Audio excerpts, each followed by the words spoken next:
L'épisode que vous allez écouter aujourd'hui n'est pas comme les autres parce qu'il s'agit d'une vidéo ou d'un direct que j'ai fait sur Instagram récemment qui a bien plu, qui je pense pourra aussi aider les personnes qui nous écoutent sur le podcast parce que bien évidemment, je sais qu'il y a des personnes qui nous suivent sur le podcast et qui ne sont pas encore abonnées sur Instagram pour diverses raisons. Quoi qu'il en soit, je vous invite une fois de plus à venir nous suivre sur Instagram pour avoir du contenu éducatif, inspirationnel, ce que vous avez sur le podcast mais en plus exclusif et plus visuel. Le message que je voulais passer à travers cette vidéo ou ce direct, c'est en fait aux entrepreneurs qui ont plus de temps que d'argent parce que l'argent et le temps sont des ressources hyper importantes. Je dirais même que le temps, c'est la ressource la plus importante que nous avons lorsqu'on est sur Terre, lorsqu'on est vivant. Et donc, c'est en fait comment on gère son temps au quotidien qui détermine si on réussit ou pas. Et à un moment donné, dans le parcours de tout entrepreneur à succès, il y a toujours cette question de comment est-ce que je protège mon temps. Parce qu'on arrive à cette étape-là où on a plus d'argent que de temps. Quand on commence à être riche financièrement, on a plus d'argent que de temps et on peut se permettre de gagner du temps sur beaucoup de choses. Et c'est l'inverse lorsqu'on débute. Lorsqu'on débute, généralement, on a plus de temps que d'argent à investir dans son activité. Et donc, comment faire lorsqu'on a plus de temps que d'argent? Je prends un exemple tout simple. Vous débutez, vous faites votre marketing et vous ne savez pas comment avoir de nouveaux prospects, vous n'avez pas le budget pour faire la publicité, mais vous savez en fait qu'il faut investir, il faut se donner. Et donc, au lieu de faire de la publicité, au lieu d'investir des milliers ou des centaines de milliers d'euros par mois en publicité, comme font ceux qui ont plus d'argent que de temps, il y a des choses que vous pouvez mettre en place dans votre entreprise pour quand même avoir un chiffre d'affaires, un cash flow qui grandit de mois en mois. Donc sans plus trop de blabla, je vous laisse écouter la vidéo. Bonne écoute. Alors j'ai écouté un morceau de musique. Je vais partager le morceau avec vous, vite fait.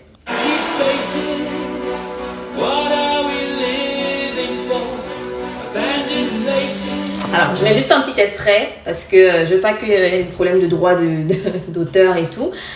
Le titre, c'est The Show Must Go On de Queen. Pourquoi ce morceau m'a inspiré? C'est parce que j'ai fait l'analogie avec la construction d'audience, du fait que quand on est en ligne, quand on est entrepreneur en général, on a envie d'avoir de l'exposition.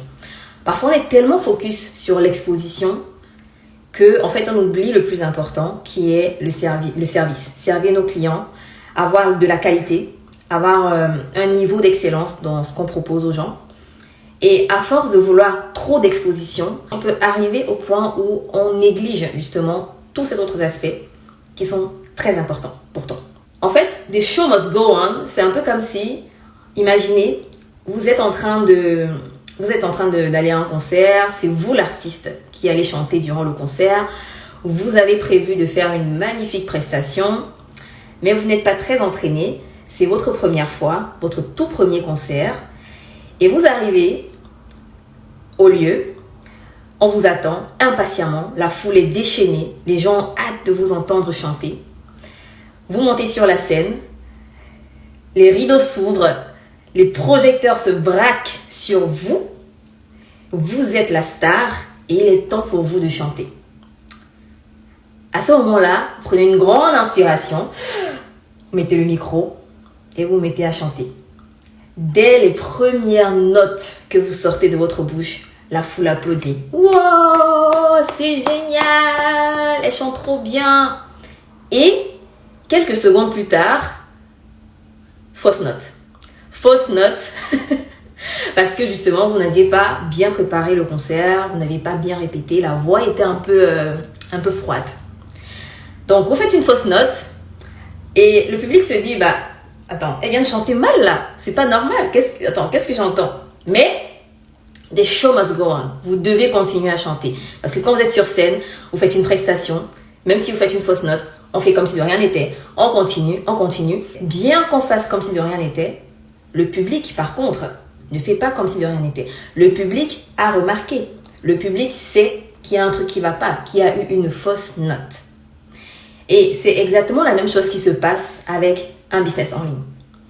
Un business en ligne, s'il est exposé à un très grand nombre de personnes, trop tôt, sans avoir une certaine maturité, sans avoir une certaine structure, vous pouvez vous retrouver justement en train de faire des erreurs qui vont être très publiques.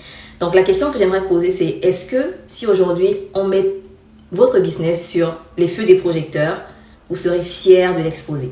À chaque fois qu'on fait quelque chose, à chaque fois qu'on lance un nouveau projet, une nouvelle offre, un nouveau lancement, même si on se rend compte qu'il y a eu des erreurs, des show must go on. On doit continuer, on doit persister parce que c'est ça qui nous fait grandir en fait. Mais il est important aussi de d'abord se préparer, de bien préparer nos offres, de bien préparer notre positionnement, de travailler sur les fondations de son marketing et de sa vente avant de chercher à être exposé au plus grand nombre. Comment obtenir des clients lorsqu'on a plus de temps que d'argent? Parce que c'est souvent le cas quand on démarre un business, on n'a pas forcément beaucoup d'argent, on n'a pas un gros investissement à mettre dans la publicité, à mettre dans l'exposition justement dont je parlais. Du coup, on utilise le temps qu'on a au départ pour avoir nos premiers clients. Ensuite, on fait l'effet de levier, on utilise le cash flow qui entre pour investir. Et là, on commence à avoir plus d'argent que de temps. Donc, on fait venir des ressources, etc., etc. Les stratégies qu'on va mettre en place lorsqu'on a plus de temps ne sont pas les mêmes stratégies que quelqu'un qui a plus d'argent à mettre en place. Mais heureusement, tous ceux qui ont plus d'argent que vous, que moi, que nous, ce sont des personnes qui mettent en place des stratégies différentes et qui nous permettent justement d'avoir des leçons, qui nous permettent d'apprendre de leurs erreurs à eux. Qu'est-ce que je vais prendre comme exemple? Vous êtes en ligne, vous vendez par exemple une formation en couture. Ok, vous vendez une formation en couture. Vous êtes en France, supposons, c'est un exemple. Et vous avez plus de temps que d'argent parce que vous n'avez pas le capital pour investir massivement en publicité, vous n'avez pas le capital pour faire des apparitions dans les médias, etc. Donc, qu'est-ce que vous faites? En fait, il y a des personnes qui sont dans la même niche que vous, qui sont dans la couture et qui ont beaucoup plus d'argent que vous, qui ont déjà investi dans la publicité, qui ont déjà fait des lancements, qui ont déjà fait des pages de vente, qui ont déjà fait plein de stratégies, qui ont déjà essayé plein de stratégies et qui peuvent en fait vous montrer ce qui marche et ce qui ne marche pas. Donc, le fait de voir ce que les gens qui ont plus d'argent que de temps font vous permettent d'éviter ces erreurs-là lorsque vous aurez ce niveau-là. C'est important également de se dire, si j'ai plus de temps que d'argent, où est ma force comparé à celui qui a plus d'argent que de temps? Aujourd'hui, grâce aux réseaux sociaux, grâce au digital, on a l'avantage d'être de plus en plus proche des personnes que l'on suit, de savoir de mieux en mieux qui sont les gens qui sont derrière les écrans. Parce qu'avec Instagram, il suffit de faire un petit DM, tu as quelqu'un à ta portée, tu peux lui écrire, quelqu'un que tu n'as jamais vu dans la vraie vie, que tu ne verras peut-être jamais dans la vraie vie, tu peux lui écrire. Et donc, quand on a plus de temps que d'argent, ce qui se passe, c'est qu'on va vraiment travailler sur les conversations. On va vraiment essayer d'avoir le maximum de conversations avec les personnes qui sont nos clients idéaux potentiels ou avec les personnes qui sont dans notre écosystème actuel, les personnes qui sont dans notre audience actuelle. Donc, si vous n'avez pas d'argent et que vous avez beaucoup de temps, prenez vraiment ce temps-là pour avoir des conversations avec des gens. Parce que ce sont les conversations qui créent les conversions. J'aime bien dire ça, je le répète, les conversations créent les conversions. Les personnes qui ont beaucoup plus d'argent que de temps vont aussi parfois travailler sur les conversations, mais l'inconvénient, c'est qu'ils sont tellement d'audience, ils ont tellement de personnes qui les suivent que parfois c'est difficile pour eux d'avoir cet avantage que vous avez de créer des conversations authentiques avec des gens. Donc, vous qui avez plus de temps, prenez l'habitude d'aller écrire par exemple un message de bienvenue à vos nouveaux abonnés, allez faire des check-up, tu vois, des check-in ou des check-up, peu importe, pour savoir où en sont ces personnes-là qui vous suivent par rapport à votre offre, par rapport à la thématique de votre page. Juste, vous voyez, créer des conversations avec des gens. Être vraiment dans l'aide, dans le service, juste à travers les conversations. Et vous allez voir que parfois, ces conversations-là deviennent des ventes, tout simplement. Et lorsque les gens ont plus d'argent que de temps, ce qu'ils font, c'est que, en plus d'avoir la publicité, le marketing, être très marketing, elles vont engager d'autres personnes en plus dans leur équipe qui vont s'occuper juste de faire cette discussion one-to-one, avoir des conversations avec des gens. Donc, vous avez vraiment l'avantage aujourd'hui en tant qu'entrepreneur qui débute ou en tant qu'entrepreneur qui a plus de temps que d'argent, d'avoir une audience plus petite, de pouvoir créer plus d'intimité avec vos abonnés, de pouvoir créer plus de connexions aussi, et donc d'avoir même autant de revenus que celui qui a plus d'argent que de temps. Oui, c'est possible. Ok? Et même si il arrive que vous avez plus d'argent que de temps, moi je dis les conversations créent les conversions. C'est toujours important d'avoir des conversations avec les gens. Un autre point important que j'aimerais souligner lorsqu'il s'agit d'avoir des clients, c'est cette posture en fait de chef d'entreprise qu'il faut avoir. Malheureusement ou heureusement, quand on démarre ou quand on a plus de temps que d'argent, on a tout à faire. On fait tout. On porte toutes les casquettes. Il faut être le directeur marketing, il faut être le copywriter, il faut être le comptable, il faut être le juriste, il faut être tout à la fois dans son business. Forcément, c'est épuisant pour beaucoup de personnes, surtout lorsqu'elles ne savent pas encore déléguer ou lorsqu'elles n'ont pas encore toute la maturité nécessaire pour déléguer. Mais c'est une force aussi, il faut le préciser, parce que quand vous pouvez faire toutes ces choses à la fois, vous allez pouvoir avoir une vue 360 degrés de votre entreprise, une vue 360 degrés de tout ce qu'il faut pour votre entreprise, pour qu'elle fonctionne. Vous allez savoir exactement ce que vous attendez de quelqu'un lorsqu'il rejoint votre équipe, parce que ce que vous demandez aux gens de faire, vous pouvez le faire. Peut-être pas aussi bien qu'eux, parce qu'ils sont experts dans le sujet, mais vous pouvez le faire. En fait, vous avez des attentes bien spécifiques et bien précises, ce qui fait que lorsque quelqu'un viendra dans votre équipe, lorsque vous allez commencer à déléguer, ce sera beaucoup plus simple de trouver la bonne personne parce que vous savez exactement ce que vous voulez. Le business en ligne nécessite énormément de compétences. Il faut porter plein de casquettes à la fois, manager, directrice marketing, copywriter, comptable, pour ne citer que cela. Il faut apprendre rapidement de nouveaux concepts et avoir de nouvelles idées. Il faut se former, il faut savoir s'adapter et le tout en s'assurant que notre entreprise ne soit pas en faillite mais plutôt en croissance. Je sais à quel point cela peut nous foutre la pression et ça résulte justement en l'application continue de tactiques sans véritable stratégie. Oui, il y a une différence entre les tactiques et les stratégies et très souvent, on pense que si on n'arrive pas à avoir des clients, si on n'arrive pas à avoir les résultats qu'on souhaite, c'est parce que notre offre n'est pas assez bonne, peut-être qu'on ne communique pas assez, peut-être c'est nous le problème, mais non. Parfois, c'est que vous avez des tactiques et vous n'avez pas de stratégie. C'est probablement parce que vous travaillez dans votre business et non sur votre business. Et c'est là que moi j'interviens. J'interviens pour vous aider à vous concentrer sur l'essentiel, appliquer une stratégie simple mais redoutablement efficace pour obtenir vos 5 prochains clients. Le tout dans une checklist super détaillée. Une checklist gratuite que j'ai conçue pour les coachs, les formateurs, les freelances, les prestataires de services qui sont dans leur activité depuis moins de 3 ans et qui ont du mal à trouver des clients de manière régulière. Pour obtenir cette checklist gratuitement, il vous suffit d'aller sur www.fe-academy.com/checklist. Je répète, www.fe-academy.com/checklist.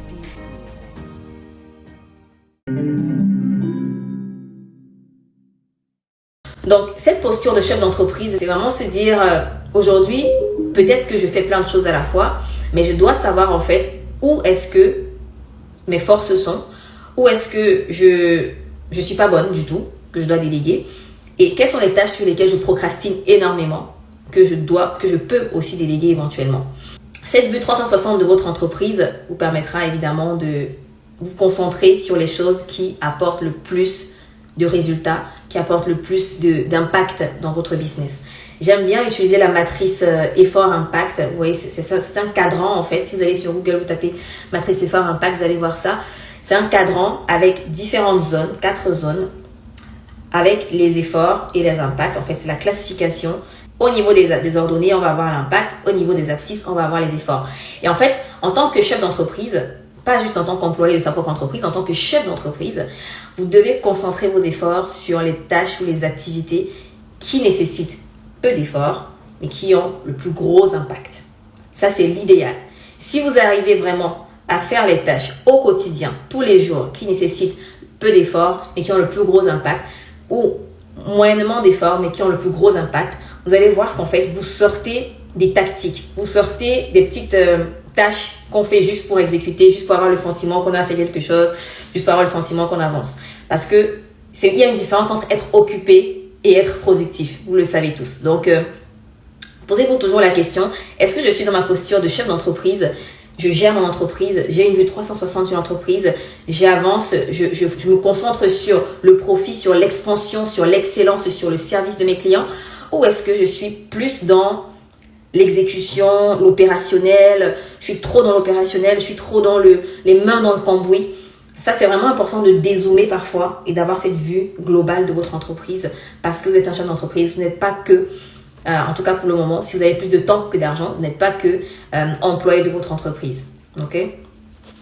Donc, c'est vraiment important si on veut avoir une entreprise pérenne, de savoir exactement, premièrement, quelles sont nos forces, quelles sont nos faiblesses, où est-ce qu'on a le temps qu'on passe sur notre business. Est-ce que ce sont des tâches qui apportent le plus d'impact ou le moins d'impact, juste parce qu'on veut avoir le sentiment d'avancer. Et troisièmement, se dire, est-ce que je me concentre plus sur les tactiques aujourd'hui ou sur la stratégie dans mon business? J'avais fait un live dans lequel j'en parlais, cette différence entre les tactiques et la stratégie. La tactique, c'est en fait les actions que vous faites sur le court terme. C'est des choses qui sont, allez, je fais ça et j'aurai un résultat. Je fais ça tout de suite et j'aurai un résultat. Petit exemple, on vous dit, si tu veux avoir des vues sur Reels, Instagram, utilise tel audio. Ça, c'est une tactique. La tactique, c'est, je vais utiliser cet audio et j'aurai des abonnés ou des nouveaux likes sur mon Reels. La stratégie, cependant, c'est le long terme. Je vois mon projet sur la durée. Et dans la stratégie, il y aura différentes tactiques. Mais tant que je n'ai pas une stratégie, je ne vais pas me mettre à appliquer des tactiques sans réfléchir, dans le vide, créer dans le vide. Parce que la tactique, elle est inclue dans la stratégie. Un chef d'entreprise doit avoir cette vue stratégique sur son business, sur son marketing. Et c'est pour ça que j'ai proposé le quiz le mois passé, parce que j'avais besoin que vous arriviez à vous dire, en tant que chef d'entreprise, où sont mes forces? À partir de ces forces, comment je fais pour construire mon audience en ligne? Audience de followers, de clients et de prospects. Parce que tant que vous n'avez pas ces forces-là, tant que vous ne savez pas vraiment quels sont vos atouts uniques, vous allez souvent être attiré par des tactiques. Parce qu'il y a plein de tactiques aujourd'hui pour avoir des abonnés, pour avoir des likes, pour avoir des prospects, etc., etc. Mais souvent, les tactiques que vous faites ne sont même pas alignées avec vos atouts, ce qui vous donne le sentiment de faire trop d'efforts, ce qui vous donne le sentiment de vous épuiser à créer du contenu, à faire des choses que vous n'aimez pas forcément faire, à faire des tâches que vous détestez. Et donc, il est important de vraiment se dire, où sont mes atouts? Ok, je connais mon atout. Est-ce que c'est la créativité? Est-ce que c'est la connexion? Est-ce que c'est l'analyse? Et à partir de là, voilà les tactiques qui vont servir mon business sans que je ne me sente fatiguée, sans que je ne me sente épuisée. Et on va justement en reparler plus en profondeur durant l'atelier. Pour ceux qui ne sont pas au courant, j'organise un atelier qui aura lieu la semaine prochaine.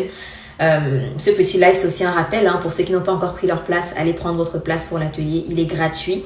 Il s'intitule « Attirer vos 100 prospects en 4 jours » parce que l'atelier va durer 4 jours. Donc, durant ces 4 jours, on va travailler ensemble sur la stratégie et les tactiques qui vous permettent d'attirer 100 prospects dans votre business. Parce que le parcours d'une personne qui arrive dans votre business, c'est quoi? La personne est un visiteur, bien c'est quelqu'un qui ne vous connaît pas, qui vous découvre. Moi, je l'appelle visiteur. Ensuite, il devient un prospect, puis il devient un prospect qualifié, puis il devient un client. Et à ces différentes étapes-là, de visiteur à prospect, prospect qualifié à client, il y a des actions qu'il faut mettre en place, il y a une stratégie qu'il faut mettre en place. Et ensuite, on va insérer des tactiques pour arriver à accomplir notre stratégie, qui est de transformer un simple visiteur de notre page en client. D'accord? Donc, l'atelier est gratuit. Allez cliquer sur le lien de la bio pour réserver votre place après ce live. C'était juste un rappel. Si on revient sur la posture de chef d'entreprise versus la posture d'employé dans son entreprise, quand vous avez plus de temps que d'argent dans votre business, il est important de s'inspirer et de se former auprès de personnes qui ont plus d'argent que de temps. Okay?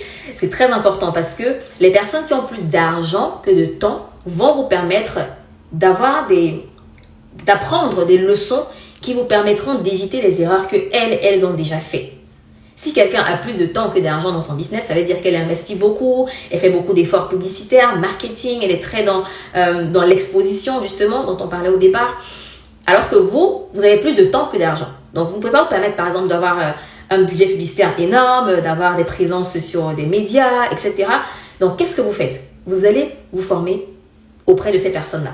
vous allez apprendre de ces personnes-là. Et quand je dis formation, c'est de toutes les formes. Hein. Ça peut être des livres que vous lisez, des vidéos, des formations que vous achetez, du coaching que vous prenez de ces personnes-là qui ont plus de temps, qui ont plus d'argent que de temps, qui mettent en place des stratégies marketing et communication qui sont peut-être hors budget pour vous aujourd'hui. En parlant de formation et d'inspiration, s'il y a un livre que je peux vous recommander à ce sujet, c'est celui de Alex Hormozy, qui est sorti récemment, intitulé 100 Million Leads. Donc, 100 millions de prospects, c'est le titre de son livre. Je pense qu'il est uniquement en anglais, mais c'est un très bon livre pour les personnes qui ont envie de commencer à construire leur audience de prospects surtout. Donc, c'est une manière de se former auprès de personnes qui ont investi, qui ont plus d'argent que de temps, du coup qui ont des ressources, qui ont plein de stratégies déjà mises en place que vous n'avez pas encore et qui peuvent vous permettre d'éviter certaines erreurs. Donc, je récapitule ce que j'ai dit. Premier point, si vous avez plus de temps que d'argent, vous devez créer des conversations avec des gens. Ne négligez pas votre audience actuelle. Vous n'avez pas une petite audience, vous avez une audience froide. Donc, il faut réchauffer votre audience. Il faut parler avec des gens. Il faut créer des conversations avec les personnes qui vous suivent déjà. Ok? Plutôt que de vous concentrer trop sur l'exposition, ce qui va nécessiter de l'investissement financier, concentrez-vous sur les conversations que vous allez avoir avec les gens. Les conversations auprès non seulement de votre audience actuelle, mais aussi auprès d'audience d'autres personnes. Donc, allez dans des groupes, allez dans des espaces où il y a déjà vos clients idéaux et créez des conversations avec ces personnes-là. Écrivez à ces personnes-là. Durant l'atelier, je donnerai un script, un exemple de script et même des scripts d'email que vous pouvez utiliser pour vos emails, pour aller contacter des gens en privé qui sont dans des groupes, qui sont dans votre communauté déjà, vos communautés de réseaux sociaux. Donc, ce script-là ou ces scripts-là seront offerts aux personnes qui vont s'inscrire à l'atelier. Donc, encore une raison de s'inscrire sans plus tarder parce que c'est la semaine prochaine, on commence. Deuxième point que j'ai mentionné, c'est l'importance de se former auprès de personnes qui ont plus d'argent que de temps.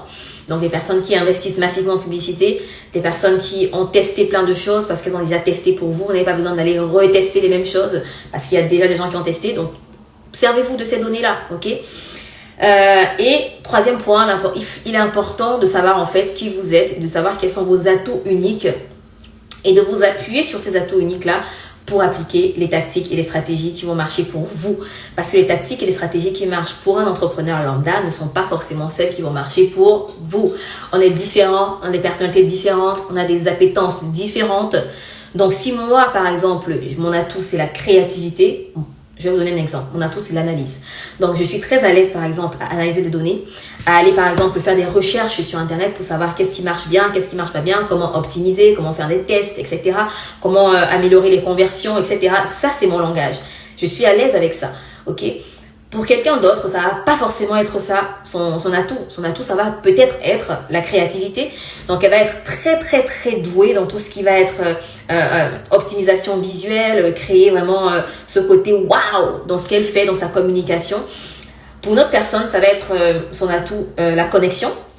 La connexion, c'est-à-dire avoir la capacité de créer des liens avec des gens, avoir la capacité de raconter une histoire, d'emporter les gens dans une histoire, d'avoir ce côté empathique, de créer des liens vraiment avec les gens en face de lui. Donc, vous voyez qu'on a des personnalités très différentes, des atouts très différents, et on va pas utiliser les mêmes stratégies en fonction de ces atouts-là. Pour quelqu'un qui a la connexion comme atout, par exemple, ça va être beaucoup plus simple d'aller créer des conversations. Ça va être beaucoup plus simple, par exemple, de raconter son histoire, de faire du storytelling, beaucoup de storytelling, parce que c'est naturel chez cette personne-là. Pour quelqu'un d'autre qui est analyse, comme moi, ça va être beaucoup plus compliqué, par exemple, de faire du storytelling. Je vais beaucoup plus m'appuyer, par exemple, sur les tendances, sur les données, sur l'éducation pour attirer mon audience. Et d'ailleurs, je tiens à préciser qu'il n'y a pas de meilleur atout. Chacun a son atout. Il n'y a pas de meilleur atout. Ok? Donc, il est important de connaître ça et vraiment de s'appuyer dessus pour attirer vos prospects. Et on va en parler durant l'atelier 100 prospects en 4 jours du 17 au 20 octobre. Donc, ça commence la semaine prochaine. Je suis tellement excitée de commencer cet atelier. Je prépare plein de choses excitantes parce que tout ce qu'on a vu au cours du mois de septembre, c'était en fait une préparation pour vous préparer pour cet atelier. C'était une préparation pour tout ce qui arrive au cours du mois d'octobre. Une préparation aussi pour l'ouverture du programme ABA. je vais en parler durant l'atelier, c'est pas le moment, mais il y a vraiment de belles choses qui arrivent pour vous, donc vous voulez pas rater l'atelier. Cliquez sur le lien de la page, vous allez pouvoir avoir toutes les informations concernant l'atelier. Et on se donne rendez-vous la semaine prochaine. D'ici là, portez-vous super bien, passez un excellent après-midi. Ciao.